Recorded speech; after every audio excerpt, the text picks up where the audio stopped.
Hello everyone, स्वागत है आप सभी का आज के हमारे इस सेशन में। बच्चों, this is your SST educator Ujjwala पुंज और आज के इस सेशन में हम लोग करने वाले हैं सिविक्स के कंप्लीट सिविक्स के टॉप सब्जेक्टिव क्वेश्चंस को प्रैक्टिस। हर एक चैप्टर पिक करेंगे, पावर शेयरिंग से लेकर फेडरलिज्म से लेकर जेंडर रिलीजन कास्ट से लेकर पॉलिटिकल पार्टी से लेकर आउटकम्स ऑफ डेमोक्रेसी तक, और हर एक चैप्टर के जो टॉप सब्जेक्टिव क्वेश्चंस हैं उनको आज की क्लास में हम देखने वाले हैं। बच्चों, ये जो क्वेश्चंस है exam point of view, board point of view से काफी ज्यादा इंपॉर्टेंट है, तो हर एक क्वेश्चन को जो है आपको प्रैक्टिस करना है और बिना इनको छोड़े तो जाना ही नहीं है पेपर देने के लिए। तो चलो जी, फटाफट से आज के सेशन को चालू कर लेते हैं और सबसे पहले अपने फर्स्ट चैप्टर और उसके फर्स्ट क्वेश्चन पर आ जाते हैं। तो सबसे पहला चैप्टर जो है वो है डेफिनेटली पावर शेयरिंग, और पावर शेयरिंग का सबसे पहला क्वेश्चन जो कि हम लोग अटेम्प्ट करने जा रहे हैं वो है ये। तो क्वेश्चन पढ़ते हैं, What are the different forms of power sharing in modern democracies? Give an example of each of these. बच्चों, तो क्वेश्चन ना बिल्कुल घुमा फिरा के नहीं पूछा है, क्वेश्चन में सीधा सीधा पूछ लिया गया है कि different forms of power sharing क्या है और हर फॉर्म ऑफ पावर शेयरिंग का एक एक उदाहरण या फिर एग्जाम्पल दीजिए। तो सबसे पहले आप यहाँ पे देख ही सकते हो, they are talking about the horizontal distribution of power. Example में क्या लिखेंगे? When the power is distributed between the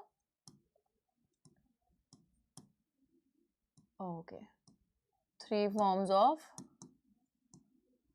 government. कौन से तीन फॉर्म्स जो हैं गवर्नमेंट के? फॉर्म्स नहीं, सॉरी, तीन फॉर्म्स लिख रही हूँ, organs, three organs of government. ठीक है, तो लेट मी, ऑलराइट,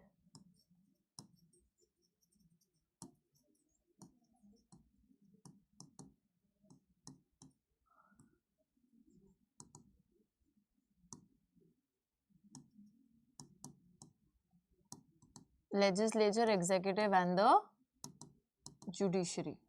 तो बेसिकली जब इन तीन ऑर्गन्स के बीच में पावर को डिस्ट्रीब्यूट करा जाता है, that is our horizontal distribution of power. हम सभी को पता है कि हॉरिजॉन्टली पावर को बांटा गया है, दैट मीन्स एक ही लाइन पर तीनों ही ऑर्गन्स एग्जिस्ट करते, सबके पास सेम पावर्स हैं। कोई भी अगर ज्यादा पावर को एक्सरसाइज करने की कोशिश करेगा तो बाकी दो ऑर्गन्स उसको रोक लेंगे, दैट इज वाई इसको system of checks and balances भी बोला जाता है। नेक्स्ट चीज यहाँ पर आप लोग देखिए, फेडरल डिवीजन ऑफ पावर की बात की जा रही है। फेडरल डिवीजन ऑफ पावर का मतलब है कि जब हम पावर को अलग अलग लेवल्स पे बांट देते हैं, बेसिकली हम इसको वर्टिकल डिस्ट्रीब्यूशन ऑफ पावर भी बोलते हैं या वर्टिकल डिवीजन ऑफ पावर भी बोलते हैं, है ना। इसके अंदर हम लोग देखें तो हमारे जो तीन लेवल्स होते हैं, central level, state level, local level, उनके बीच में जब हम पावर को बांटते हैं, मतलब अलग अलग लेवल्स पे जब हम पावर को बांटते हैं, तो that is a federal division between the different levels of the government. And फिर थर्ड आता है among different social groups such as religious and linguistic groups. अब बच्चों बात आती है कि समाज में जो अलग अलग भिन्न भिन्न प्रकार के समूह मौजूद हैं उनके बीच में भी पावर को बांटना जरूरी है। तो यहाँ पर आप दो एग्जाम्पल्स लिख सकते हैं। सबसे पहला एग्जाम्पल है बेल्जियम का। तो बेल्जियम के एग्जाम्पल में आप लोग लिख सकते हो अबाउट दी कम्युनिटी गवर्नमेंट। तो कम्युनिटी गवर्नमेंट को जिस तरीके से पावर दी गई थी, हर एक लिंग्विस्टिक ग्रुप की अपनी कम्युनिटी गवर्नमेंट बनाई गई थी, तो that was a distribution of power among the different linguistic groups. उसी सेम तरीके से अगर हम इंडिया की बात करें तो इंडिया में क्या है? इंडिया में है अ सिस्टम ऑफ रिजर्व्ड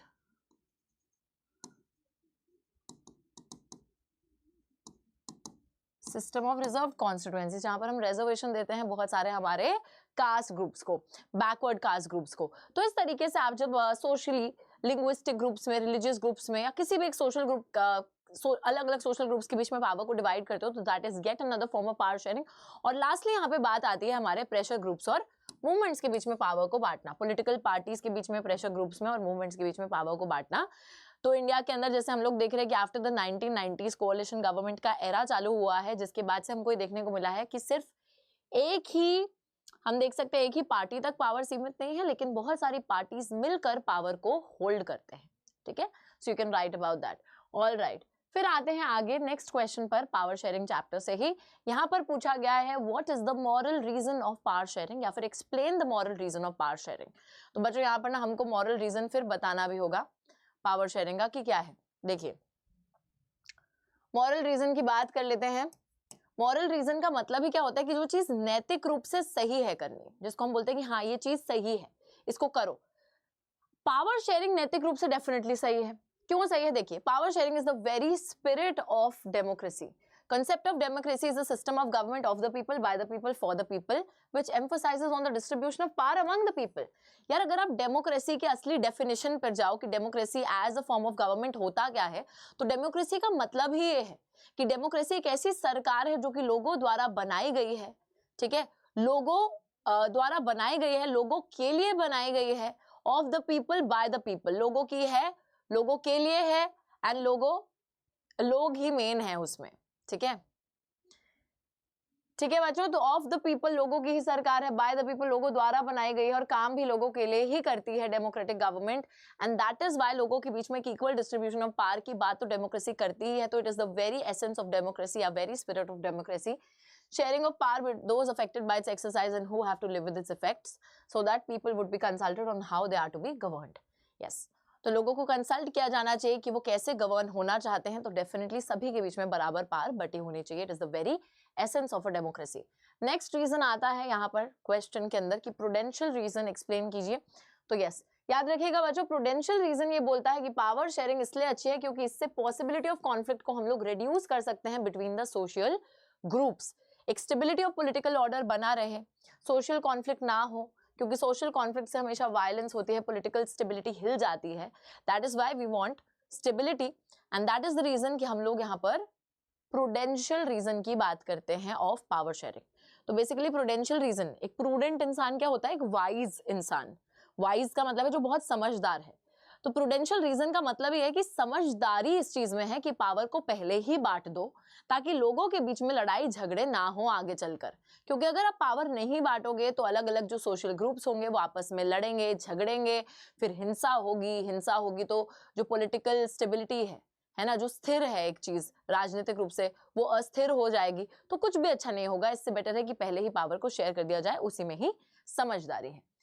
चलिए, तो ये तो सब चीजें आपको पता ही है, बस I am just telling you the questions that you have to learn. Now the next question here is very very important. Highlight the measures adopted by the Belgian constitution for the prevention of conflicts in Belgium. बच्चों basically यहाँ पर कुछ भी नहीं पूछा जा रहा है, यहाँ पर बेसिकली पूछा जा रहा है अकोमोडेशन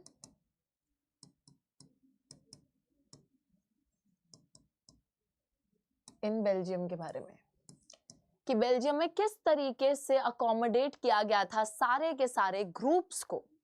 सबसे पहली चीज बेल्जियम में क्या करी गई थी, सबसे पहली चीज करी गई थी कि सेंट्रल लेवल पर we saw equal number of ministers कर दिया गया था, कि सेंट्रल लेवल पर, so that no single community can take the decisions unilaterally. यहाँ पर लिख भी देते हैं क्यों करा गया था, सो दैट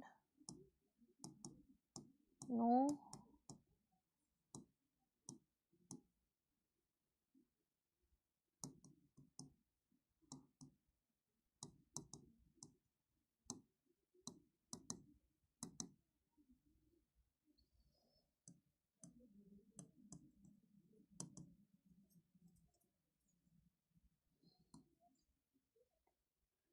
ताकि कोई भी एक समुदाय जो है अकेले खुद ब खुद से नतीजे ना ले सके, यूनिलैटरली डिसीजंस ना ले सके।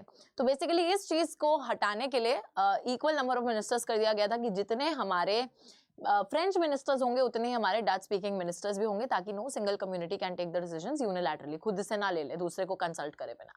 सेकेंड चीज यहाँ पर हमको दिखती है कि बहुत से जो है, अच्छा यहाँ पे सेकंड पॉइंट ये देखते हैं, फेयर शेयर ऑफ पावर। बहुत सी पावर्स जो है सेंट्रल गवर्नमेंट की वो हमारे स्टेट गवर्नमेंट्स को ट्रांसफर कर दी गई हैं, ताकि जो स्टेट गवर्नमेंट्स हैं वो सब ऑर्डिनेट ना हो सेंट्रल गवर्नमेंट के, बट इंडिपेंडेंट होनी चाहिए। तो बेसिकली यहाँ पे बात ये की जा रही है कि the state government should not be subordinate to the central government, नीचे नहीं आना चाहिए स्टेट गवर्नमेंट को, ठीक है, कि सबका एक अपना दायरा होना चाहिए। सेंट्रल गवर्नमेंट की अपनी पावर्स हैं, स्टेट गवर्नमेंट की अपनी पावर्स हैं, तो बहुत सी पावर्स सेंट्रल से लेकर स्टेट गवर्नमेंट को ट्रांसफर करी ताकि स्टेट गवर्नमेंट को और ज्यादा एम्पावर किया जा सके। Plus state government central government के सबऑर्डिनेट नहीं है, दैट मीन्स कि ऐसा बिल्कुल भी नहीं होगा कि सेंट्रल गवर्नमेंट जो ऑर्डर पास करेगी वो स्टेट को मानना पड़ेगा, ठीक है। तो यहाँ पर बेसिकली हमें एक चीज देखने को मिल रही है कि बेल्जियम जो है वो एक यूनिटरी फॉर्म से शिफ्ट करी है टू अ फेडरल फॉर्म, है ना।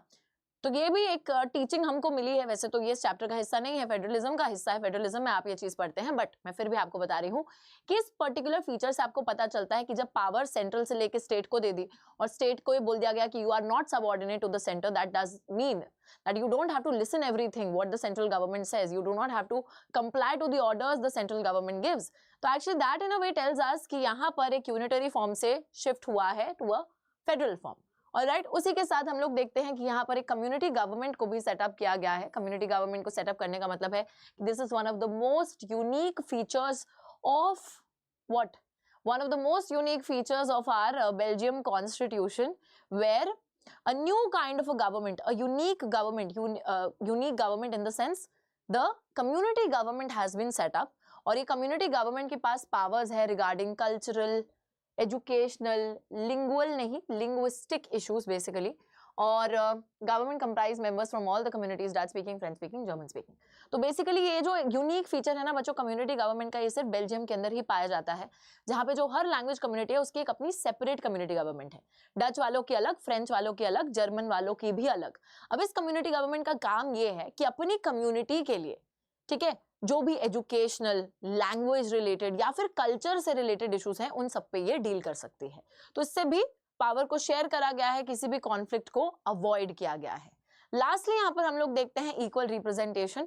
देखो सेंट्रल लेवल पे तो इक्वल रिप्रेजेंटेशन मिली ही थी, लेकिन उसी के साथ स्टेट लेवल पे भी इक्वल रिप्रेजेंटेशन देखने को मिला है।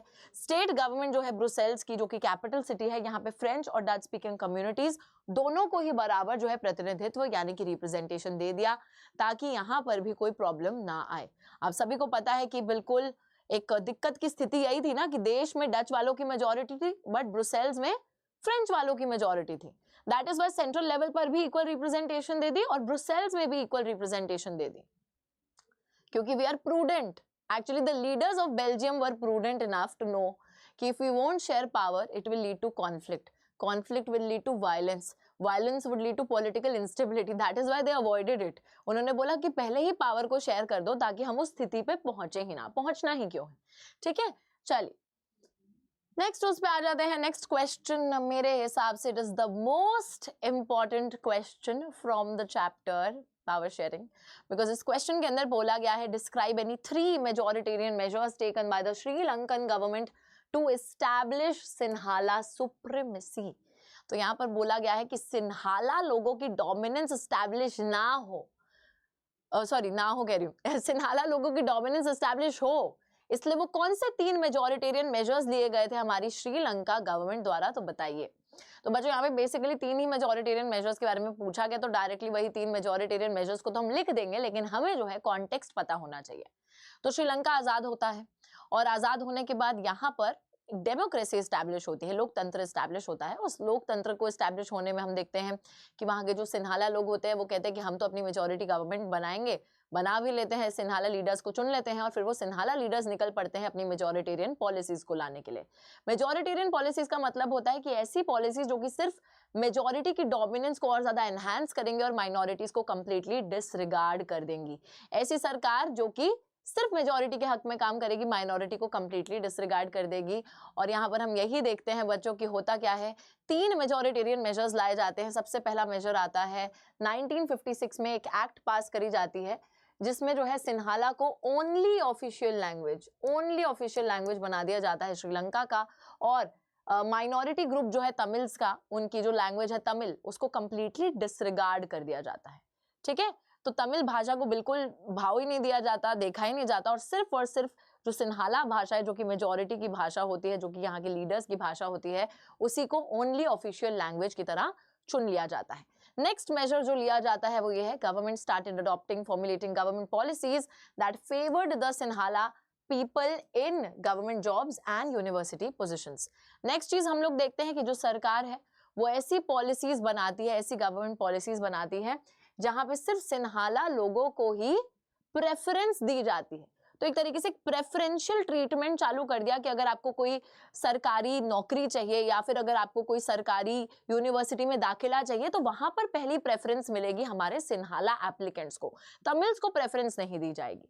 तीसरी चीज हम लोग देखते हैं कि Sinhala government further proclaim that they shall foster and protect only Buddhism as the state religion, refuse to cater to any other religion disregarding the religion of the Sri Lankan Tamils. और बच्चों आप सभी को पता है कि बुद्धिज्म जो कि हमारी मेजॉरिटी सिन्हाला लोगों का धर्म था, ऐसा बोलते हैं कि जो संविधान बना है ना नया, वो हमारे बुद्धिज्म को ही प्रोटेक्ट करेगा, फॉस्टर करेगा। तो बेसिकली स्टेट रिलीजन चूज कर लिया उन्होंने, संविधान तक में एक धर्म को वो बढ़ावा दे रहे हैं। ऐसा हमारे देश में डेफिनेटली नहीं होता है, बट इनकी कॉन्स्टिट्यूशन में हो रहा था। एंड इन्होंने बच्चों देखो उसमें भी कोई गलत नहीं है, अगर आपके देश में एक ही धर्म के लोग हैं फिर तो कोई दिक्कत ही नहीं है, आप लिखो बुद्धिज्म चौड़ में लिखो। लेकिन आपके देश में हिंदूज भी हैं, मुस्लिम्स भी हैं, बुद्धिस्ट भी हैं, बट आपने क्या करा, जो मेजॉरिटी का रिलीजन है उसको आपने कॉन्स्टिट्यूशन में मेंशन कर दिया और जो तमिल्स हैं उनके धर्मों को बिल्कुल डिसरिगार्ड कर दिया, तो फिर तो प्रॉब्लम क्रिएट होगी। तो ये तीन मेजर्स एक के बाद एक आते हैं। डेफिनेटली इन मेजर्स से एलिनेशन की जो फीलिंग है वो श्रीलंकन तमिल्स में क्रिएट होती है। श्रीलंकन तमिल्स बहुत कोशिशें करते हैं, पॉलिटिकल पार्टीज बनाते हैं, बहुत सारी मांगे करते हैं कि उनकी भाषा को, उनके धर्म को भी प्रेफरेंस मिले, उनको भी प्रेफरेंस मिले सरकारी नौकरियों में और यूनिवर्सिटी पोजिशंस में, ठीक है, एडमिशंस में। बट ऐसा बिल्कुल भी नहीं होता है एंड दैट इज वाई वो लोग तमिल इलम की भी बात करते हैं, बट वो भी नहीं मानी जाती है। तो क्या होता है at the end of the day, civil war हो जाती है श्रीलंका के अंदर, ठीक है। तो वो सब भी याद रखिएगा कि what created a feeling of alienation और फिर क्या क्या होता है स्ट्रगल, सिविल वॉर तक कैसे पहुंचते हैं ये लोग, तो वो सारी चीजें ध्यान में आपको रखनी है। इसी के साथ हम लोग बढ़ते हैं अपने अगले चैप्टर पर, और अगला चैप्टर यहाँ पर आ गया है जेंडर, रिलीजन एंड कास्ट। और जेंडर, रिलीजन एंड कास्ट के अंदर सबसे पहला क्वेश्चन है, सीबीएसई 2014 का क्वेश्चन है ये। क्वेश्चन के अंदर बोला गया है the government of India gives holidays for the festivals of most of the religions, why is it so, give your view point. पूछा जा रहा है भारतीय सरकार जो है वो मैक्सिमम रिलीजन्स के, मैक्सिमम धर्मों के लिए छुट्टियां देती है।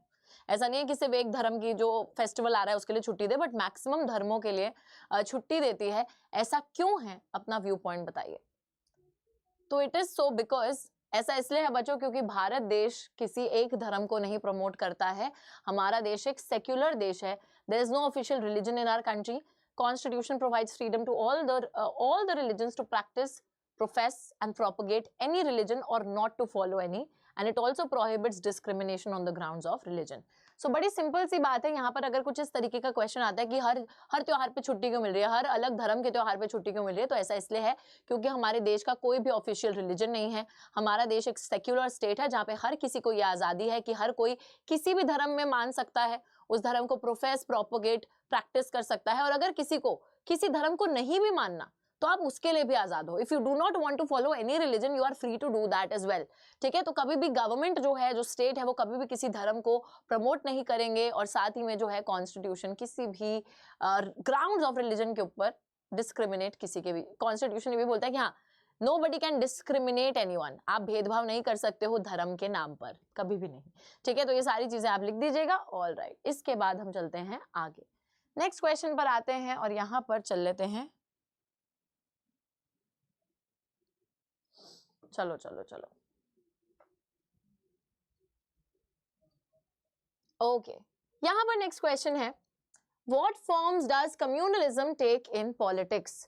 कम्युनलिज्म कौन कौन से अलग अलग प्रकार जो है पॉलिटिक्स में लेता है, इस चीज को बताइए, ठीक है। चलिए देखते हैं।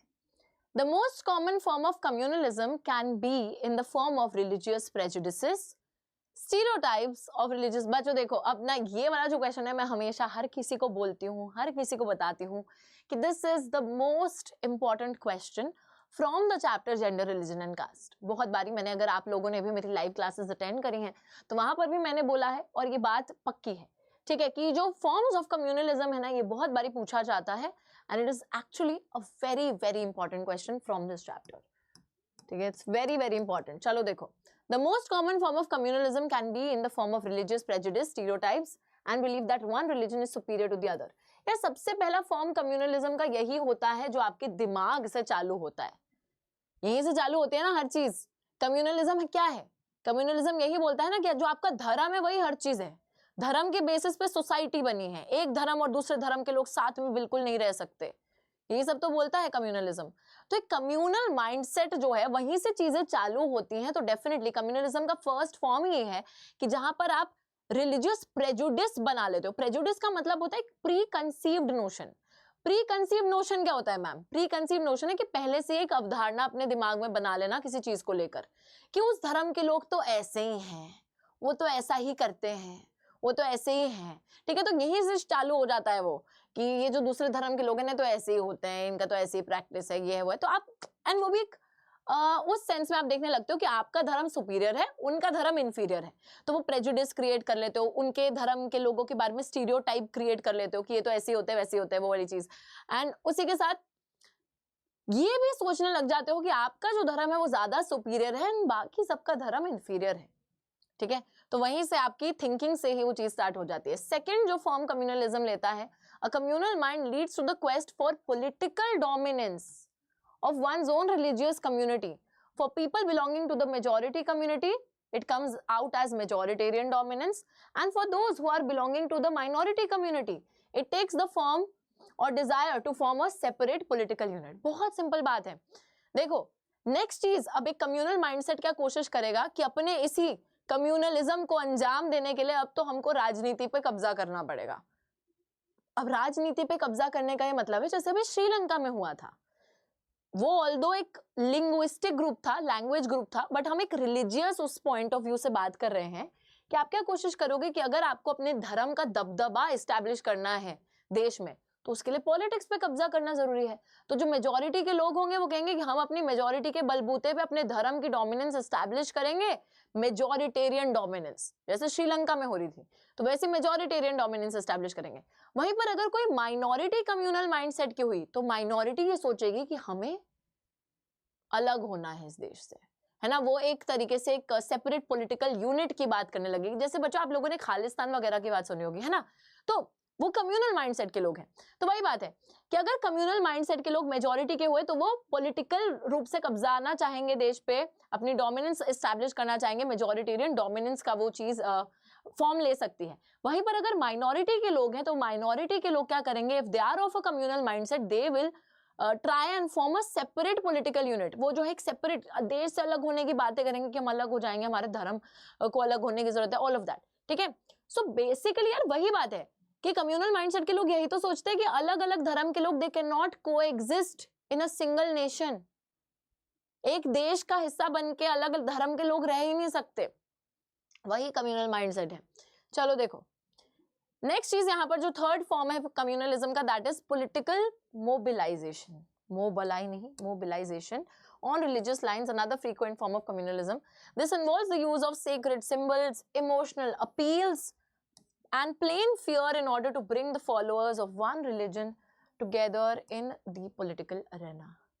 अब यहाँ पर बात होती है पॉलिटिकल मोबिलाइजेशन की। पॉलिटिकल मोबिलाइजेशन मींस कि आप राजनीतिक रूप से अपने धर्म के लोगों को सबको इकट्ठा करना चाहते हो, सबको, सारे फॉलोअर्स को एकजुट करके एक साथ में लाना चाहते हैं, और उसके लिए आप क्या करते हो, धार्मिक चीजों का इस्तेमाल करते हो, सेक्रेड सिंबल्स का यूज करते हो, इमोशनल अपील का इस्तेमाल करते हो, ताकि एक जो धर्म के सारे फॉलोअर्स हैं उनको आप एकजुट करके एक साथ ला सके। लास्ट चीज is the most ugly form of communalism. सबसे ज्यादा खतरनाक फॉर्म कम्युनलिज्म तब लेता है जब कम्युनल वायलेंस, राइट्स और मैसेकर जैसी चीजें होने लगती हैं। ठीक था यहाँ तक कि आपकी सोच तक वो चीज सीमित थी, पॉलिटिक्स तक भी चलो ठीक थी, but the most ugly form is when you start thinking कि अब तो कुछ हो ही नहीं सकता, अब तो हमें दूसरे धर्म के लोगों का खात्मा करना पड़ेगा, है ना। तो जब आप धर्म के नाम पे हिंसक हो जाते हैं, दंगे करने लग जाते हैं, मैसेकर तक पहुंच जाते हैं, so that is actually the most ugly form that communalism can ever take. So for instance India और पाकिस्तान में सबसे वर्स्ट कम्युनल राइट्स देखे गए थे at the time of partition. धर्म के नाम पे मार काट रहे थे एक दूसरे को, है ना, तो those were actually the most brutal form, very very severe. चलो आगे आते हैं। नेक्स्ट चीज यहाँ पर, नेक्स्ट क्वेश्चन जो कि इस चैप्टर से पूछा गया है, very important because I have seen this question a lot of times being asked in the board examination. 3 constitutional provisions that make India a secular state. बच्चों सेक्युलर का मतलब ही होता है कि एक धर्मनिरपेक्ष देश। धर्मनिरपेक्ष का क्या मतलब है कि आपका जो स्टेट है, यानी कि जो सरकार है, उसका कोई धर्म नहीं है, आपके संविधान में किसी धर्म को प्रमोट नहीं किया गया है। आपका संविधान जो है वो हर धर्म को बराबर तोलता है, बराबर देखता है, लोगों को ये बोलता है कि आपको किसी भी धर्म को मानने की आजादी है, अगर आप किसी धर्म को नहीं भी मानना चाहते तो उसकी भी आजादी है। ठीक है, तो ये सारी चीजें सेक्युलर नेशन का ही हम बोल सकते हैं एसेंस है। हमारा कॉन्स्टिट्यूशन किसी भी रिलीजन को स्पेशल रिकॉग्निशन नहीं देता है ना, किसी भी रिलीजन को स्पेशल रिकॉग्निशन नहीं दिया गया। जैसे कि हम एग्जाम्पल बताते हैं आपको, अमेरिका के अंदर क्रिश्चियनिटी को दिया जाता है, श्रीलंका के अंदर बुद्धिज्म को दिया जाता है, बट इंडिया के अंदर किसी भी धर्म को कोई भी स्पेशल रिकॉग्निशन नहीं दिया जाता, क्योंकि सभी धर्मों को बराबर आंका जाता है, बराबर तोला जाता है। उसी के साथ all individuals communities have been given the freedom to practise, profess and propagate any religion. सारे के सारे समुदायों को ये आजादी दी गई है कि आप किसी भी धर्म को प्रैक्टिस कर सकते हो, प्रोफेस कर सकते हो, प्रोपगेट कर सकते हो। Also, if you do not want to practice any religion,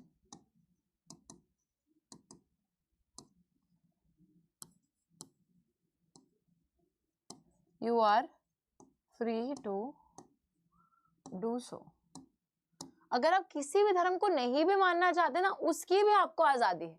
if you don't want to practice any religion, you are free to do so. Constitution ने discrimination on the basis of religion पर भी एक prohibition लगा रखा है, ban है उस चीज पे। साथ ही में कॉन्स्टिट्यूशन के हिसाब से state can not intervene in the matters of religion to promote, okay, state can only intervene, actually नहीं, can only intervene in the matters of religion to promote religious equality. Yes बच्चों, अगर सरकार जो है ना, वैसे तो सरकार की कोई दखल अंदाजी किसी भी धर्म में होनी नहीं चाहिए, लेकिन सिर्फ एक इंस्टेंस है जिसमें सरकार दखल दे सकता है धर्म के अंदर, जस्ट टू इंश्योर इक्वालिटी। अगर सरकार को ये पता चलता है कि धर्म के नाम पे कुछ लोगों के साथ इनजस्टिस हो रही है, गलत हो रहा है, असमानता हो रही है, तो उस सिनेरियो के अंदर द सरकार can definitely, the government can definitely intervene in order to solve that situation. नहीं तो उसके अलावा कभी भी सरकार इंटरवीन नहीं करेगी in the matters of religion. चलो आगे आ जाओ। नेक्स्ट है यहाँ पर, how does caste gets politicized, give 3 points. Caste politicize कैसे होती है, देखते हैं। The caste group, every caste group tries to become bigger by incorporating within it the neighboring caste or the subcaste which were earlier excluded from it. Various caste groups are required to enter into a coalition with other castes or communities, and thus they enter into a dialogue and negotiation. New kinds of caste groups have come up in the political arena like backward and forward caste groups. Caste gets politicized. बच्चों ये इसका क्या मतलब है? Cast gets politicised का मतलब कि cast के अंदर कैसे पॉलिटिक्स खेली जा रही है। ठीक है, ये नहीं कि कास्ट का पॉलिटिक्स में क्या रोल है, कास्ट के अंदर कैसे पॉलिटिक्स खेली जा रही है। तो हम देखते हैं कि हर कास्ट ग्रुप ये चाहता है कि वो और ज्यादा बड़ा होता रहे, और ज्यादा बड़ा होता रहे। तो आजू बाजू की जो कास्ट ग्रुप्स होते हैं उनको भी, सब कास्ट को भी अपने साथ इंक्लूड करता रहता है, just to get bigger and bigger. बहुत सारे कास्ट ग्रुप्स जो हैं एक दूसरे के साथ संगठन बना लेते हैं, कोalition में आ जाते हैं और डायलॉग नेगोशिएशन के थ्रू। तो इसी वजह से हम लोग देखते हैं कि नए नए कास्ट ग्रुप्स आए हैं पॉलिटिक्स के अंदर, जैसे बैकवर्ड कास्ट, फॉरवर्ड कास्ट। आप लोगों ने बीएसपी पार्टी के बारे में सुना होगा, which is the Bahujan Samaj party. और आपको पता होगा कि बीएसपी पार्टी जो है ना, वो इसी नोशन पे चलती है कि we are here to cater to all the backward caste. जितने भी बैकवर्ड कास्ट हम सबके लिए हैं। तो बेसिकली उनका मतलब ये है यार कि वी आर लाइक सारे बैकवर्ड कास्ट को उन्होंने इकट्ठा कर लिया है, मोबिलाइज कर लिया है, just to win the elections. Basically the whole point is to actually they are enlarging their group. अब एक ही बारी उन्होंने ऐसे नहीं बोला कि SC ST या दलित, नहीं, उन्होंने सबको ग्रुप कर लिया ताकि उनको जो सपोर्ट बेस है उनका एक्सपैंड हो जाए, सपोर्ट उनको ज्यादा से ज्यादा लोगों से मिल सके। ठीक है, so that is why all of this is happening. Okay, next question पे चलते हैं। नेक्स्ट है, ओके, नेक्स्ट बच्चों अब हम क्वेश्चन क्या, चैप्टर ही चेंज हो गया है, नेक्स्ट चैप्टर आ गया है आउटकम्स ऑफ डेमोक्रेसी। और अब हम आउटकम्स ऑफ डेमोक्रेसी के क्वेश्चंस को करने वाले हैं अटेम्प्ट। तो चलिए, सबसे पहला क्वेश्चन है सीबीएसई 2016 का क्वेश्चन, और इस क्वेश्चन के अंदर पूछा गया है कि a public expression of dissatisfaction with democracy shows the success of a democratic project, justify the statement. बोला ये जा रहा है कि जब लोग जो हैं डेमोक्रेसी से डिससैटिस्फाइड हो जाते हैं, नाखुश रहते हैं, अगर वो इस चीज को एक्सप्रेस करे कि we are not satisfied with democracy, this shows the success of a democracy. इससे हमें पता चल रहा है कि डेमोक्रेसी कितनी सक्सेसफुल हुई है। ये कैसी बात कर दी, लेकिन this is a very simple thing actually. अगर आपको क्वेश्चन समझ में आए तो आपको पता होगा। बच्चों देखो, डिससैटिस्फाई भी इंसान तब अपना शो कर सकता है जब उसको आजादी हो वो चीज शो करने की, है ना। डिक्टेटरशिप के अंदर क्या आप कमियां निकाल सकते हो, कुछ कह सकते हो, कहने की आजादी नहीं है, क्या ही कहोगे। लेकिन डेमोक्रेसी के अंदर ये कर तो सकते हो एटलीस्ट, है ना। तो अगर एक पब्लिक एक्सप्रेशन आ भी रहा है डिससैटिस्फैक्शन का, that is happening because we are allowed to do so, because we are in a democracy, है ना। तो एक पब्लिक एक्सप्रेशन डिससैटिस्फैक्शन का यही दिखाता है कि कितना सक्सेसफुल एक डेमोक्रेटिक प्रोजेक्ट है। It shows that people have developed awareness and the ability to expect. People look critically at the power holders. They want to make a democracy better. They come up with expressions, complaints. They value their democratic rights. तो इसका यही मतलब है कि जो लोग हैं, पहली बात तो वो जागरूक हो गए हैं, वो अवेयर हो गए हैं, उनकी कुछ उम्मीदें हैं।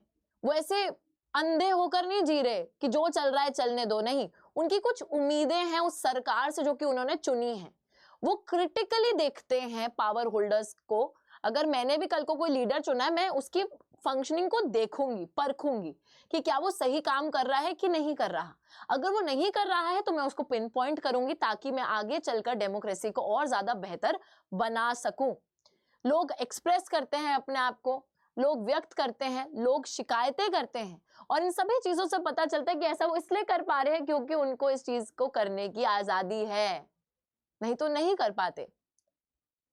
वो अपने डेमोक्रेटिक राइट्स को वैल्यू करते हैं, वो अपने जो लोकतांत्रिक अधिकार हैं उनको वैल्यू दे रहे हैं। सो उससे बेटर क्या ही बात हो सकती है, राइट। चलिए, तो लोग क्या है, एक सब्जेक्ट से सिटीजन में तब्दील हो गए हैं। ओके, नेक्स्ट क्वेश्चन यहाँ पर आता है बड़ा ही प्यारा। A democratic government is efficient, effective, analyse करो। या फिर इसको एक अलग तरीके से भी पूछा गया है कि the cost of time that democracy page is perhaps worth it. Basically बात यही हो रही है कि डेमोक्रेसी एक लोकतांत्रिक सरकार प्रभावी क्यों है।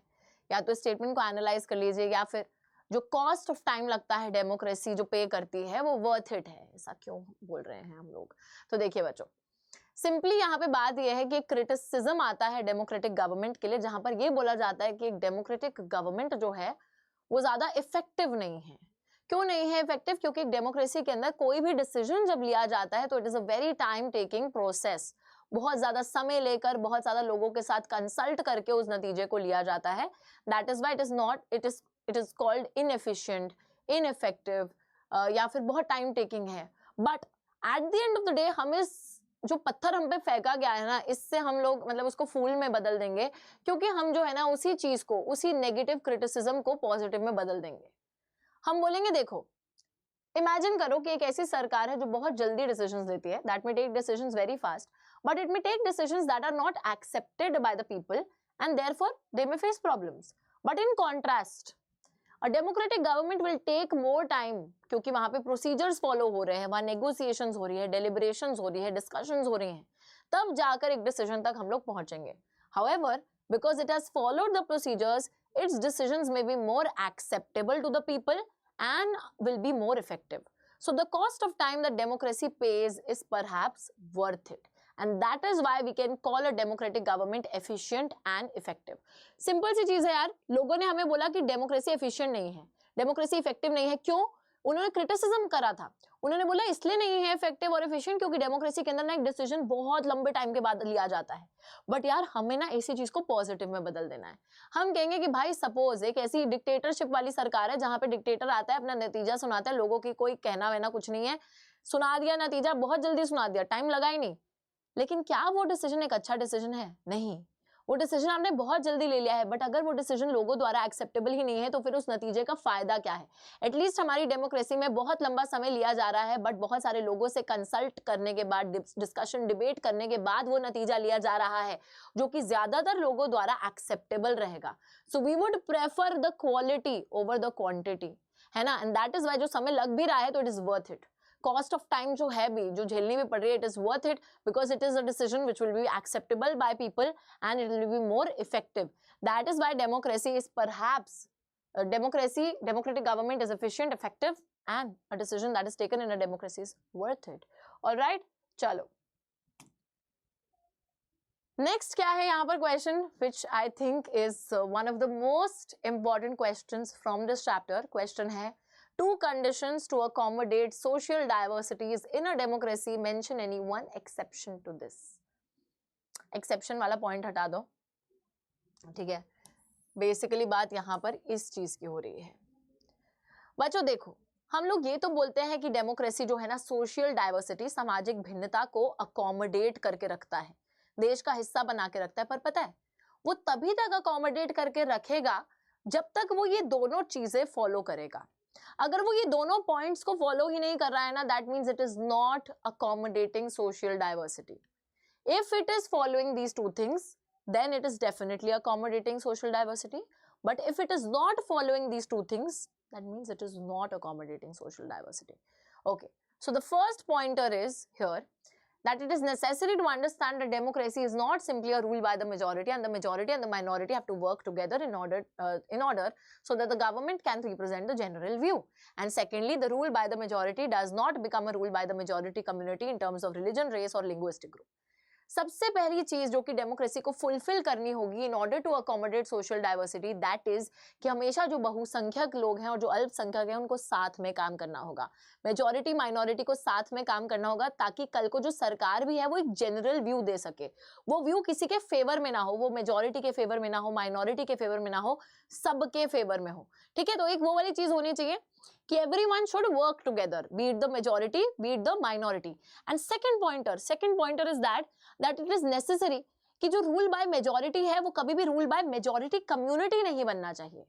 किसी मेजॉरिटी का शासन जो है वो मेजॉरिटी समुदाय का शासन नहीं बनना चाहिए, जैसे श्रीलंका में हो गया था.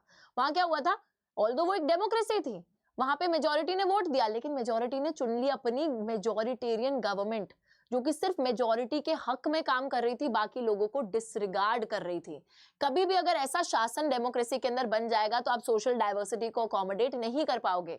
दैट इज वाई हमेशा यही बात की जा रही है कि जो रूल बाय मेजॉरिटी है वो कभी किसी कम्युनिटी का शासन नहीं बनना चाहिए, किसी धर्म के नाम पर, भाषा के नाम पर, रेस, रिलीजन, कुछ भी उस बेसिस पे नहीं होना चाहिए. अगर ये दोनों चीजें फुलफिल होती है तभी जाकर वी कैन से कि democracy is able to accommodate the social diversity in the society. All right? चलो जी, आ जाओ जी, आगे बढ़ते हैं. और आगे एक और जो आई थिंक लास्ट क्वेश्चन है इस चैप्टर का कि how are the democratic governments better than the other forms of governments.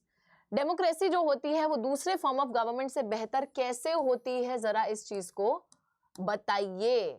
बता देंगे भाई, क्या ही दिक्कत है. सबसे पहला पॉइंटर ये है कि democracy promotes equality among the citizens. बच्चों अगर ये क्वेश्चन 5 नंबर का एग्जाम में आता है तो आपको ये जो पॉइंट्स एक एक लाइन के लिखे ना, इनको थोड़ा एक्सपैंड करके डिटेल में समझा कर लिखना होगा, ऐसे ही नहीं लिख सकते आप. Okay, so the first pointer is that it promotes equality among the citizens.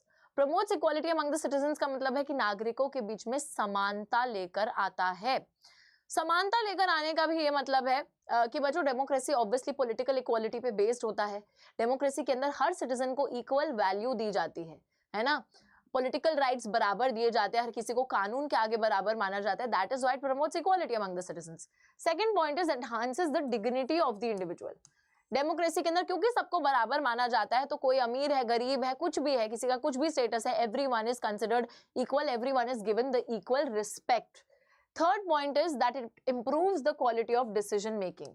नतीजे की जो है क्वालिटी को इंप्रूव करता है, क्योंकि बच्चों हर नतीजा जो कि डेमोक्रेसी में लिया जाता है, although it is time taking, but it is taken through by following some procedures, through deliberations, discussions, debates with a lot of people. क्योंकि बहुत सारे लोगों से कंसल्ट करके वो नतीजा लिया गया है. That is why we can say कि डेमोक्रेसी के अंदर डिसीजन मेकिंग की क्वालिटी इंप्रूव होती है. साथ ही में नेक्स्ट चीज हम देखते हैं कि it provides a method to resolve conflicts. एक ऐसा तरीका लेकर आता है जहां पर आपकी कॉन्फ्लिक्ट्स को ये रिजॉल्व करता है. मेथड टू रिजॉल्व कॉन्फ्लिक्ट्स का मतलब है कि देखो लड़ाई झगड़े तो हर जगह ही होते हैं, लेकिन वही बात है कि उन लड़ाई झगड़ों को सॉल्व करने का कोई ना कोई तरीका मौजूद होना चाहिए, और ये जो तरीका है ना ये डेमोक्रेसी में पाया जाता है. लास्ट पॉइंटर यहाँ पर है कि it allows room to correct mistakes. Allows room to correct mistakes का मतलब है कि अगर गलती हो भी गई तो गलती सुधारने का मौका देगा कि भाई देर है, हमारे घर में पर अंधेर नहीं है। अगर आपने कुछ लीडर्स को आज चुन लिया है ना, और वो लीडर्स उतने अच्छे नहीं निकले, तो या तो वो लीडर्स अपने आप को बदल लें या फिर हम उनको बदल देंगे। तो हमारी गलतियों को सुधारने का भी मौका डेमोक्रेसी हमको देती है। ठीक है, तो इन्हीं पॉइंट्स को एक्सपैंड करके आपको लिखना होगा। ये जो 5 पॉइंट्स हैं इनको अच्छे से लर्न कर लेना, because this is like one of the questions which has been repeated a lot of times. Okay, चलो let's move on to the next chapter। और क्या लगता है अगला चैप्टर कौन सा है? अगला चैप्टर है हमारा political parties. Yes, so this chapter is our next chapter और हम 4th चैप्टर पर आ गए हैं अभी। ठीक है, और सबसे पहले क्वेश्चन है कि what is a political party and state any 2 points of the ideology of the Bharatiya Janata party. अब बच्चों मुझे ना ऐसा लगता है कि 2 पार्टीज की आइडियोलॉजीज काफी ज्यादा इंपॉर्टेंट है, काफी ज्यादा, 3 एक्चुअली 3। ठीक है, तो एक बीजेपी, एक इंडियन नेशनल कांग्रेस और एक बहुजन समाज। ठीक है, एक बीएसपी। इन तीनों की जो आइडियोलॉजीज है ना, इनको बहुत ही अच्छे से पढ़ लेना, बहुत ही ज्यादा अच्छे से, क्योंकि आई थिंक इनमें से किसी एक की आइडियोलॉजी पे तो क्वेश्चन आएगा। पॉलिटिकल पार्टी क्या है? सबसे पहले तो ये पूछा जा रहा है। So we all know what is a political party. A political party is a group of people who come together to contest elections in order to hold power in the government. ठीक है, group of people है जो साथ में आए हैं elections लड़ने के लिए और पावर जीतने के लिए, कुछ पॉलिसीज प्रोग्राम्स पे एग्री करते हैं फॉर द सोसाइटी, समाज के लिए, ताकि वो समाज में जो है वेलफेयर लेकर आ सकते, कलेक्टिव गुड लेकर आ सके सभी का। ओके जी, चलो अब जो है नेक्स्ट पॉइंट पर आ जाते हैं। 2 पॉइंट्स भारतीय जनता पार्टी की आइडियोलॉजी के बारे में। तो आइडियोलॉजी क्या है बीजेपी की?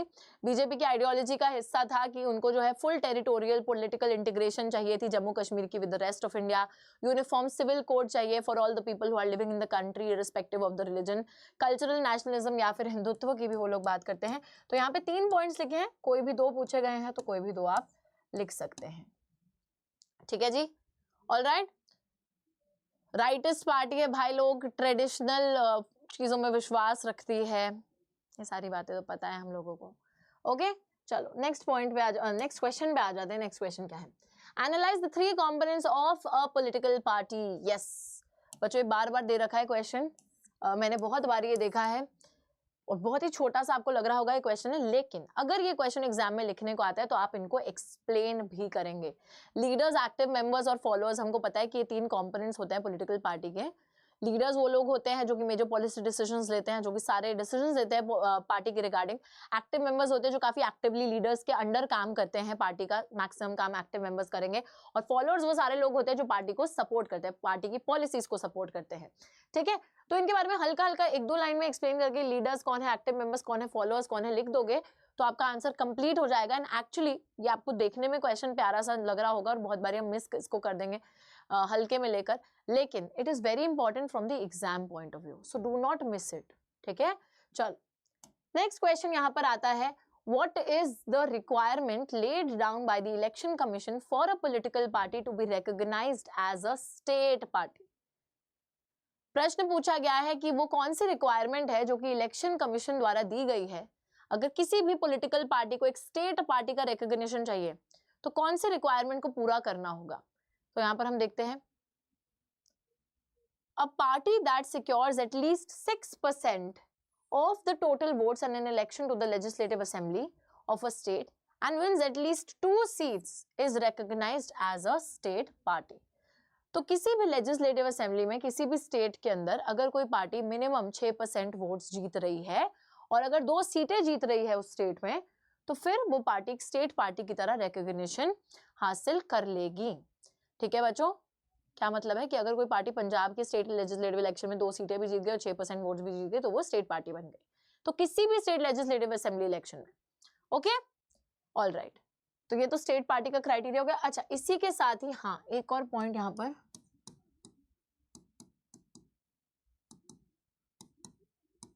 To be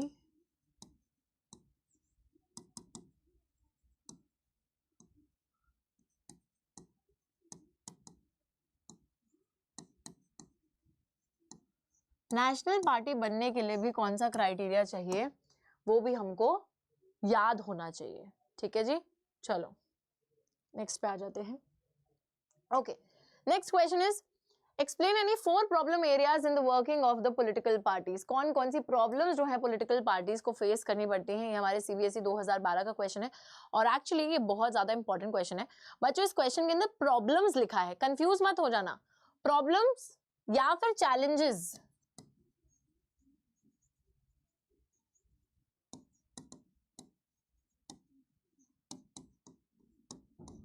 it is the same thing, challenges लिख दो, प्रॉब्लम्स लिख दो, कंफ्यूज मत हो जाना, ठीक है।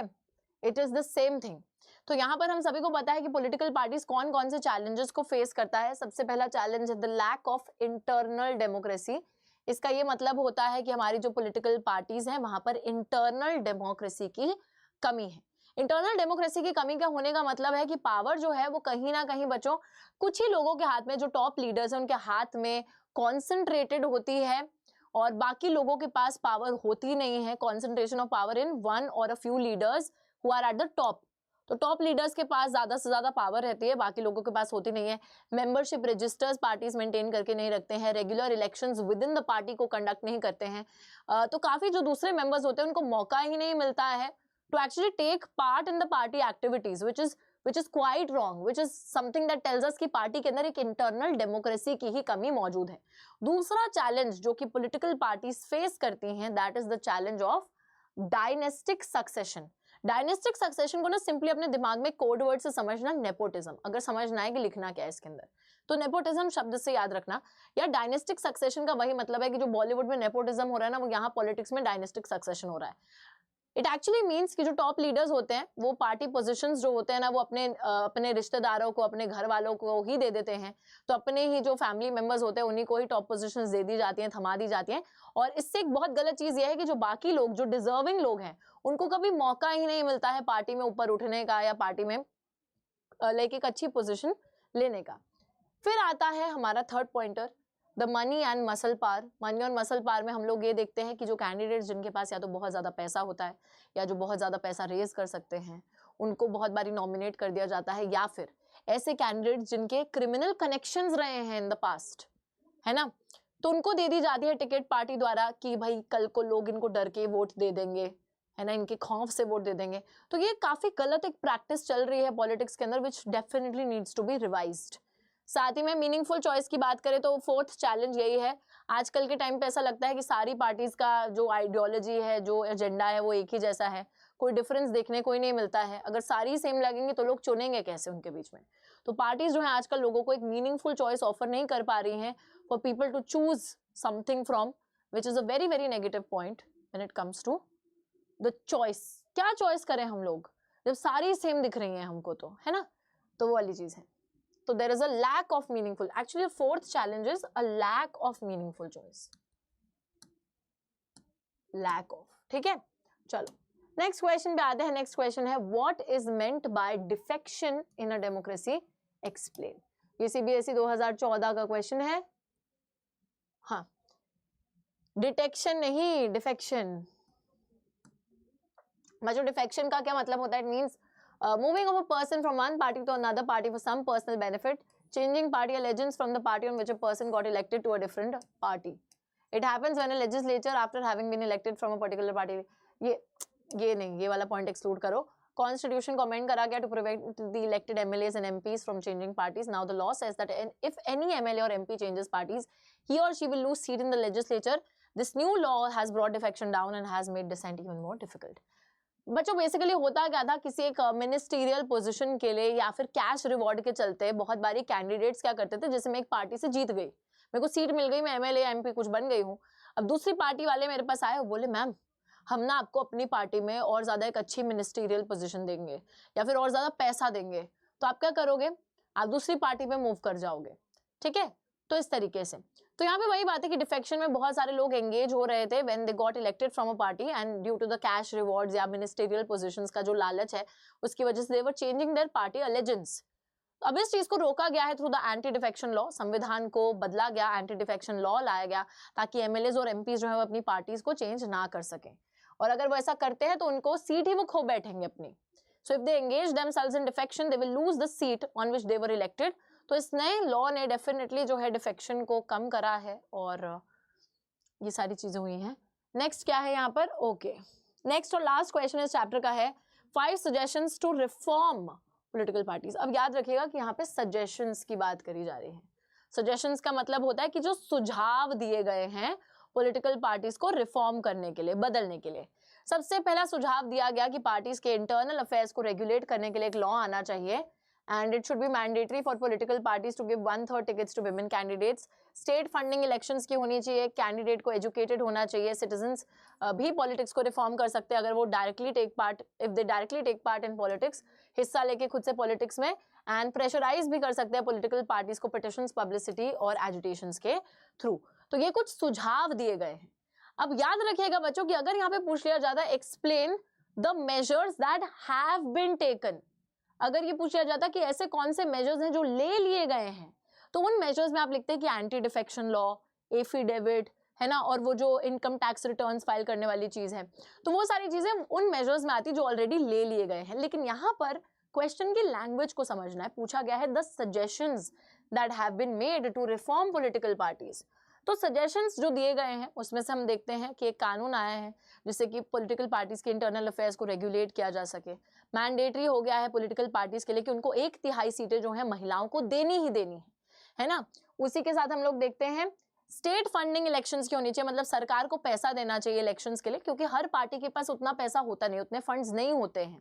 साथ ही में सिटीजन्स जो है वो पॉलिटिक्स को रिफॉर्म कर सकते हैं अगर वो डायरेक्टली टेक पार्ट लेते हैं, प्रेशराइज कर सकते हैं पॉलिटिकल पार्टीज को बाहर से रहकर भी, तो that can also be done. All right guys, all right, ठीक है। तो इसी के साथ हमारा पॉलिटिकल पार्टीज जो है वो होता है समाप्त। और अब हम आ गए हैं अपने आखिरी चैप्टर के क्वेश्चंस को देखने के लिए, which is the chapter federalism. ठीक है, अभी फेडरलिज्म, अभी सभी को पता है कि फेडरलिज्म के अभी तक हमने कोई क्वेश्चंस नहीं अटेम्प्ट करे थे, तो अब करेंगे। Okay okay okay, yes, a very very important question from the chapter federalism. Main features, main features का क्या मतलब है? We are actually talking about the key features of federalism. और ये जो भाई लोग टॉपिक है ये चैप्टर में ना शुरू होते ही आ जाता है, की फीचर्स ऑफ फेडरलिज्म वाला। 2012-11 में भी आया था और फिर से आ सकता है, कोई दिक्कत है नहीं। तो हम लोगों को तो पता ही है, आंसर तो आता ही है, लिख देंगे what are the key features of federalism. देखो, मेन फीचर्स ऑफ फेडरलिज्म की अगर बात करें तो सबसे पहली चीज है कि देयर आर 2 और more than 2 levels of the government. India के अंदर 3 लेवल्स हैं, हर लेवल का अपना खुद का ज्यूरिसडिक्शन होता है in the matters of legislation, taxation, administration, even though they govern the same citizens. Power and functions, हर चीज को स्पेसिफाई किया जाता है, गारंटी किया जाता है संविधान द्वारा। सुप्रीम कोर्ट के पास पावर है कि वो जो है डिस्प्यूट्स को सेटल कर सकती है between the different levels of the government. Fundamental provisions of the constitution can not be altered by any one level. साथ ही में बच्चों sources of revenue are completely, sources of revenue जो होता है हर लेवल का वो भी एक बहुत अच्छे क्लियर तरीके से it is laid down by the constitution कि कहाँ से किस किस लेवल को पैसा मिलेगा, सेंटर को कहाँ से पैसा आएगा, स्टेट को कहाँ से पैसा आएगा। उसी के साथ हमारे फेडरल सिस्टम के 2 मोटिव्स हैं, 2 ऑब्जेक्टिव्स हैं, एक तो यूनिटी को मेंटेन करना और उसी के साथ डाइवर्सिटी को अकोमोडेट करना। ठीक है, तो वो वाली चीज भी आप लोग मेंशन कर सकते हो, लेकिन उसी के साथ यहाँ पे 5 फीचर्स लिखे हैं क्योंकि 5 ही पूछे गए हैं। तो अगर 5 ही पूछे गए हैं तो 5 ही लिखने हैं। सबसे पहले बताया गया है कि फेडरलिज्म के अंदर मिनिमम 2 लेवल्स होते हैं सरकार के। हमारे देश के अंदर एक और है, 3 लेवल मौजूद हैं। उसी के साथ हर लेवल का एक अपना दायरा होता है। हर लेवल ऑल्दो सेम ही लोगों को गवर्न करता है, लेकिन हर लेवल का अपना दायरा होता है लेजिस्लेशन, लॉ बनाने के मामले में, टैक्सेस लेने के मामले में और एडमिनिस्ट्रेशन करने के मामले में। ये जो पावर और फंक्शंस हर लेवल को दी गई हैं ये संविधान द्वारा दी गई हैं। सुप्रीम कोर्ट के पास पावर है to interpret the constitution and also अगर कोई भी डिस्प्यूट अराइज होती है इन पावर्स को लेकर बिटवीन द डिफरेंट लेवल्स, तो supreme court has also the authority to solve those disputes. साथ ही में फंडामेंटल प्रोविजन संविधान के जो होते हैं, जो फंडामेंटल चीजें हैं वो जो है बच्चों एक तरीके से कोई भी एक लेवल ऑल्टर नहीं कर सकता है। तो ऐसे किसी भी ऑल्टरेशन के लिए, ऐसे किसी भी चेंज के लिए आपको जो है कंसेंट चाहिए होगा ऑफ बोथ द लेवल्स। ठीक है, तो कोई भी चेंज जो है बड़ा मुश्किल प्रोसीजर है वो चेंज लाना भी। चलो नेक्स्ट क्वेश्चन पे आते हैं। What was the main objective of the constitutional amendment made in 1992 in India? पूछा जा रहा है कि मेन उद्देश्य हमारी संवैधानिक जो अमेंडमेंट आई थी, जो बदलाव आया था 1992 में, उसका क्या था? बच्चों आप लोगों को याद होना चाहिए कि कॉन्स्टिट्यूशनल अमेंडमेंट ऑफ 1992, जैसे ही ये शब्द सुनोगे याद आ जाना चाहिए कि क्या था ये अमेंडमेंट। इस अमेंडमेंट के जरिए हमारे जो लोकल गवर्नमेंट है, जो लोकल टियर है, उसको उसमें बहुत सारे बदलाव लाए गए थे, है ना। वहाँ पे इलेक्शंस को कंपलसरी बनाया गया था, महिलाओं को रिजर्वेशन दी गई थी, एससीज एसटीज को रिजर्वेशन दी गई थी। उसी के साथ हम लोग देखते हैं स्टेट इलेक्शन कमीशन को बनाया गया था। All of these things, state government के लिए ये भी रिक्वायर्ड था कि the state government has to transfer some of the powers to the local level. तो ये जो सारी प्रोविजंस लाई गई थी, क्यों लाई गई थी? इन ऑर्डर टू एम्पावर और strengthen our local government. Basically बात वही थी, मेन ऑब्जेक्टिव इस पूरी अमेंडमेंट का यही था, to strengthen the 3-tier system, that is make the panchayati raj institutions and the urban local bodies more powerful and effective। हमारे थर्ड लेवल को यानी कि लोकल लेवल को, जो हमारे पंचायती राज इंस्टीट्यूशंस है, अर्बन लोकल बॉडीज हैं, इन सभी को और ज्यादा मजबूत करना था और ज्यादा स्ट्रेंथन करना था और ज्यादा पावर देनी थी और ज्यादा इफेक्टिव बनाना था। That was the main purpose of this particular amendment. Alright, चलिए नेक्स्ट उस पे आते हैं। नेक्स्ट है यहाँ पर critically examine the concept of decentralisation in India. Decentralisation का जो कॉन्सेप्ट है उसको क्रिटिकली एग्जामिन करो। क्यों चाहिए डिसेंट्रलाइजेशन? तो देखिए, need of decentralisation was very much recognized in the Indian Constitution and various attempts have been made to decentralize power to village and towns. Panchayats in villages and municipalities and towns have been set up in the states of the country, but in all practical the concept of decentralization is not very much applied. Local bodies directly under the control of the state government, elections were not being held regularly and the local governments do not have any powers or resources of their own like agriculture and commerce. तो बच्चों देखिए, ये सारी ना problems चल रही थी जिस वजह से हमने डिसेंट्रलाइजेशन करी है। तो ये जो जरूरत थी डिसेंट्रलाइजेशन की, वो हमारे भारतीय संविधान में पहले से ही रिकॉग्नाइज थी। बहुत सारे कोशिशें करी गई थी, बहुत सारे अटेम्प्ट्स किए गए थे ताकि हम लोग पावर को डिसेंट्रलाइज कर सकें। डिसेंट्रलाइज करने का क्या मतलब होता है कि सेंटर और स्टेट से पावर लेके लोकल लेवल पे दे सके। तो उसके लिए बहुत कोशिशें करी गई थी कि विलेज लेवल पे, टाउन लेवल पे पावर को बांटा जा सके। विलेजेस के अंदर पंचायत्स हैं, टाउन्स के अंदर म्यूनिसिपैलिटीज हैं, जो कि बहुत सारे स्टेट्स में भी सेटअप हुई हैं ऑफ द कंट्री। लेकिन प्रैक्टिकली हम लोग देखते हैं कि जो डिसेंट्रलाइजेशन का कंसेप्ट है वो एप्लीकेबल ही नहीं था, वो अप्लाई ही नहीं हो रहा था। लोकल बॉडीज जो है वो बहुत ज्यादा डायरेक्ट कंट्रोल में थी स्टेट गवर्नमेंट के, उनके पास खुद की पावर्स नहीं थे, खुद के कोई रिसोर्सेज नहीं थे, वहां पर इलेक्शंस रेगुलर बेसिस पे कंडक्ट नहीं होते थे। ठीक है, so that is why therefore we recognised कि हमें ना कुछ ऐसा करना पड़ेगा, ऐसा कोई बदलाव लाना पड़ेगा जिससे कि हम डिसेंट्रलाइजेशन कर सकें। ठीक है, ये क्या लगा हुआ है? चलो, ऑल राइट, ठीक है बच्चों, बात समझ में आ गई। Okay, next. Okay, next question is, the creation of the linguistic states was the first and major test for democratic politics in our country. Explain the statement. यहाँ पे बोला जा रहा है, एक्चुअली पूछा जा रहा है कि लिंग्विस्टिक स्टेट्स को जब हमने बनाया, भाषा के बेसिस पे जब हमने स्टेट्स को क्रिएट करा, वो एक तरीके से हमारी डेमोक्रेटिक पॉलिटिक्स का सबसे पहला और मेजर टेस्ट था। इसको एक्सप्लेन करना है। तो बच्चों आप सभी को पता होना चाहिए कि 1947 में बहुत से जो हमारे ओल्ड इंडियन स्टेट्स थे उनकी बाउंड्रीज हट गई थी, नए इंडियन स्टेट्स क्रिएट करे गए थे, बॉर्डर्स न्यूली क्रिएट करे गए थे। ऐसा इसलिए करा गया था so that people who spoke the same language lived in the same state, है ना। तो बहुत सारे स्टेट्स लिंग्विस्टिक भाषा के बेसिस पे हम लोग क्रिएट करते हैं, नए बॉर्डर्स को इसलिए ड्रॉ करते हैं ताकि जो एक भाषा बोलने वाले लोग हैं वो एक स्टेट का हिस्सा बन के रह सकें। कभी कभी स्टेट्स को जरूरी नहीं है कि हर बारी लैंग्वेज के बेसिस पे ही क्रिएट करा, कभी कभी जो है कल्चर के बेसिस पे, एथनिसिटी या फिर ज्योग्राफी के बेसिस पे भी स्टेट्स को क्रिएट करा गया है, जैसे कि नागालैंड, उत्तराखंड और झारखंड। तो ये कुछ 3 ऐसे स्टेट्स हैं जिनको अपने कल्चर, एथनिसिटी या ज्योग्राफी के बेसिस पर भी क्रिएट करा है। देखो, जब डिमांड आई थी ना कि स्टेट्स को लैंग्वेज के बेसिस पे क्रिएट करो, तो हमारे बहुत से ऐसे नेशनल लीडर्स थे who feared that it would lead to the disintegration of the country.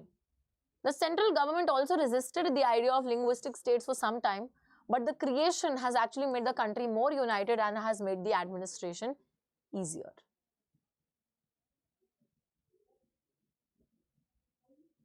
ठीक है,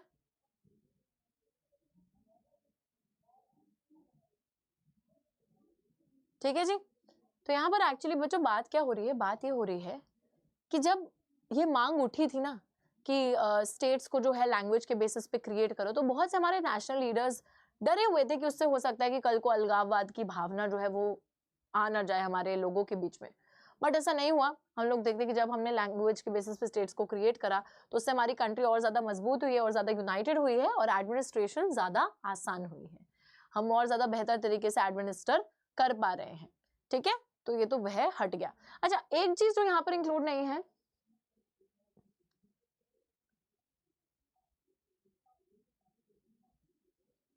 बच्चों actually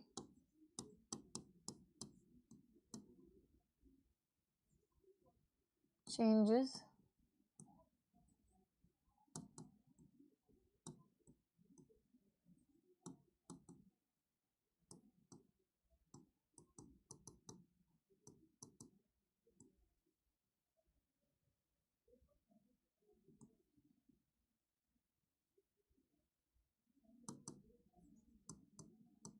changes brought out by the constitutional amendment of 1992।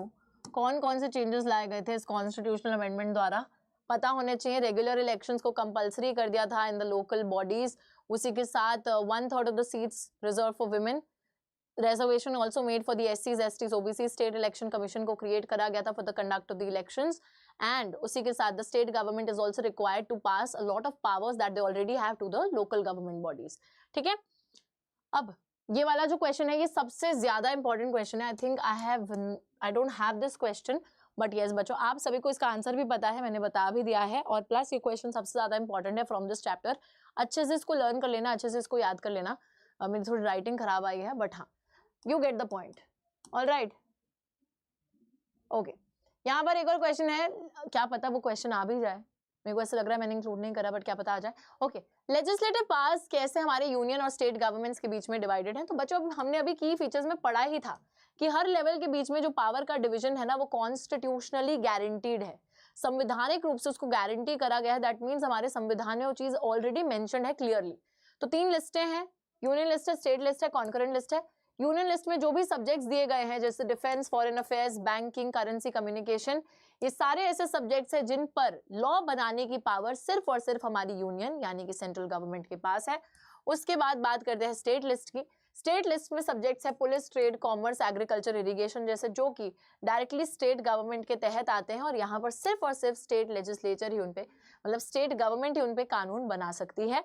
लेकिन कॉन्करेंट लिस्ट एक ऐसी लिस्ट है जिसमें जो भी सब्जेक्ट्स आते हैं जैसे एजुकेशन है, फॉरेस्ट है, ट्रेड यूनियंस है, मैरिज है, अडॉप्शन है, सक्सेशन है, ये सारे कुछ ऐसे सब्जेक्ट्स हैं जो कि कॉमन इंटरेस्ट के सब्जेक्ट्स हैं और इन पे यूनियन और स्टेट दोनों ही सरकारें जो है कानून बना सकती हैं। एक और लिस्ट आती है बच्चों, उसके बारे में भी आप मेंशन कर सकते हैं, that is the residuary list. Residuary list एक ऐसी लिस्ट है जो कि जब ये लिस्टें बन के तैयार हो गई थी उसके बाद बनाई गई थी। जो जो नए नए सब्जेक्ट्स आते जा रहे थे वो रेसिडुअरी लिस्ट में शामिल करते जा रहे थे ये लोग, और रेसिडुअरी लिस्ट पे भी लॉ बनाने की पावर सिर्फ हमारी यूनियन गवर्नमेंट के पास है। Power to make laws with the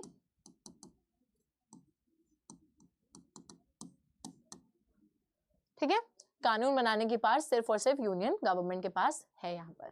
alright, residuary list की चलिए। Okay yes, actually it is given. मैं वही सोच रही थी कि मैं इतना इंपॉर्टेंट क्वेश्चन कैसे छोड़ सकती हूँ यार, तो नहीं छोड़ा है। यस बच्चों, this is the most important question from the chapter federalism. यहाँ लिखा है 5 चेंजेस टुवर्ड्स डिसेंट्रलाइजेशन जो कि संविधान में लाए गए थे after the amendment made in 1992। तो कॉन्स्टिट्यूशनल अमेंडमेंट 1992 के द्वारा कौन से 5 चेंजेस इंट्रोड्यूस करे गए थे लोकल गवर्नमेंट को और ज्यादा मजबूत करने के लिए? तो वो 5 चेंजेस यहाँ पे दिए गए हैं। सबसे पहली चीज है, it was made constitutionally mandatory to regular elections, to hold regular elections. तो रेगुलर इलेक्शंस होने चाहिए। पहले क्या होता था, इलेक्शंस एक बार ही होते थे, फिर नहीं होते थे, फिर हो ही नहीं रहे, तो that was not at all democratic. तो अब जो है ना मैंडेटरी कर दिया, कंपलसरी कर दिया संवैधानिक रूप से कि अब जो इलेक्शंस है वो रेगुलर बेसिस पे होंगे, कि अगर हर 5 साल में हो रहे तो हर 5 साल में होंगे, ठीक है, you can not back out. दूसरी चीज क्या कर दिया, यहाँ पे सीट्स को रिजर्व कर दिया एससीज, एसटीज और ओबीसीज के लिए। एससीज, एसटीज, ओबीसीज जो हमारी बैकवर्ड कास्ट है उनके लिए सीट्स रिजर्व कर दी गई। साथ ही में महिलाओं को भी 1/3 रिप्रेजेंटेशन दे दिया, रिजर्वेशन दे दिया। Independent institution state election commission को क्रिएट करा गया जो कि लोकल बॉडी के इलेक्शंस को एक फ्री और फेयर तरीके से कंडक्ट करेगा without any malpractices. And along with that ये भी कंपलसरी कर दिया कि जो स्टेट गवर्नमेंट है वो अपनी कुछ पावर और रेवेन्यू लोकल गवर्नमेंट के साथ शेयर करेगी। Although the nature of sharing varies, कहीं पे ज्यादा कर दे, कहीं पे कम कर दे, वो नहीं बोल रहे, बट हाँ शेयर तो करना है। बट क्या ये हो रहा है? नहीं हो रहा है ना। स्टेट गवर्नमेंट तो अभी भी अपनी पावर रेवेन्यू सब लेके बैठी है, नहीं करते, इतने कोई उत्सुक नहीं होते वो। तो इसी के साथ आ जाते हैं बच्चों इस सेशन के अंत पर और यहाँ पर बात कर लेते हैं संकल्प भारत की ऐप के बारे में। अगर आप लोगों ने इस ऐप को अभी तक इंस्टॉल नहीं करा है तो क्या कर रहे हो, फटाफट से जाके बच्चों ऐप को इंस्टॉल करिए। हमारी ऐप में आपको जो है बहुत सारा free content, quiz, sample papers, ये सारी चीजें मिल जाएंगी। अलॉन्ग विद दैट सारी क्लासेस के notifications, recorded classes, everything you will get on our app. And जो सबसे ज्यादा इंपॉर्टेंट बात है, हमारा जो कोर्स चल रहा है, crash course, sample paper course और हैंड रिटन नोट्स का, आप इसको परचेज कर सकते हैं। ये 999 में, 499 में और ये 199 में, only if you apply the code SBYT on our app. और जो बच्चे इस टाइम परेशान है कि हम कैसे पढ़े, कैसे तैयारी करें, तो उनके लिए क्रैश कोर्स सबसे ज्यादा इंपॉर्टेंट है, क्योंकि बच्चों इस क्रैश कोर्स के अंदर सारे के सारे चैप्टर्स का एक ऑर्गेनाइज्ड फॉर्मेट में 1 शॉट लेक्चर मौजूद है, डाउट सॉल्विंग सेशंस मौजूद हैं, प्लस पर subject sample paper solutions, 6 sample paper solutions जो कि सबसे ज्यादा इंपॉर्टेंट रहते हैं बोर्ड एग्जाम्स के लिए, उनको भी कराया गया है। तो जल्दी से जाइए और इस क्रैश कोर्स को परचेज करिए। अगर सिर्फ सैम्पल पेपर सोल्यूशंस का बैच चाहिए तो वो 499 में अवेलेबल है और हैंड रिटन नोट्स 199 में आपके पास मौजूद हैं। इसी के साथ आज की क्लास को करते हैं समाप्त। I will see you guys in the next session. और कौन से सेशंस आप लोग चाहते हैं, do let me know in the comments and like the session, share it with your friends. Thank you so much guys, have a great day, bye bye.